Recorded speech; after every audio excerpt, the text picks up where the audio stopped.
Les enjeux du développement durable. Perçues hier comme une contrainte administrative et budgétaire, les préoccupations environnementales et sociales sont aujourd'hui une composante essentielle de la politique d'entreprise, voire même un gage de progrès pour l'avenir. Ceci concerne également la fonction achat.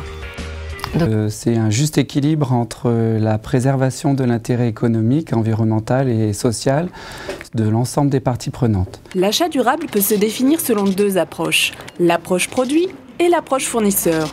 L'approche produit vise à privilégier les produits les plus respectueux de l'environnement lors de l'achat. Questionner sur la préservation de l'environnement.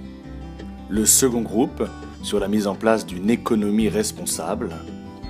Et le troisième groupe s'est interrogé sur la mise en place d'une société qui soit marquée par la cohésion.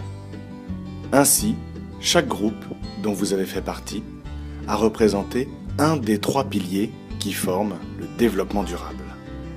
L'idée d'un développement durable n'est pas récente. En 1987, l'Organisation des Nations Unies, ONU, réunit une grande commission mondiale sur l'environnement et le développement. Cette commission est présidée par la Norvégienne Gro Brundtland. Le rapport publié portera son nom, il s'agira du rapport Brundtland. En 1992, 173 chefs d'État se réunissent à Rio. C'est le deuxième sommet de la Terre, appelé le sommet de Rio. C'est lors de ce sommet que les trois piliers fondamentaux du développement durable sont mis en place. En 2015, au mois de décembre, la 21e conférence pour le climat se déroulera à Paris. Qui sont plus respectueux de l'environnement, des achats équitables avec une juste rémunération des producteurs, les achats éthiques qui sont respectueux des droits de l'homme, des règles de santé et de sécurité, et enfin les achats solidaires, par exemple des produits qui sont fabriqués dans des associations de réinsertion. Au-delà de l'approche produit, l'autre façon de sélectionner ses achats porte sur l'approche fournisseur. Le choix des fournisseurs n'est pas plus simple, pas plus compliqué, c'est juste des critères différents. Le prix il est là, mais quels sont tous les coûts additionnels ?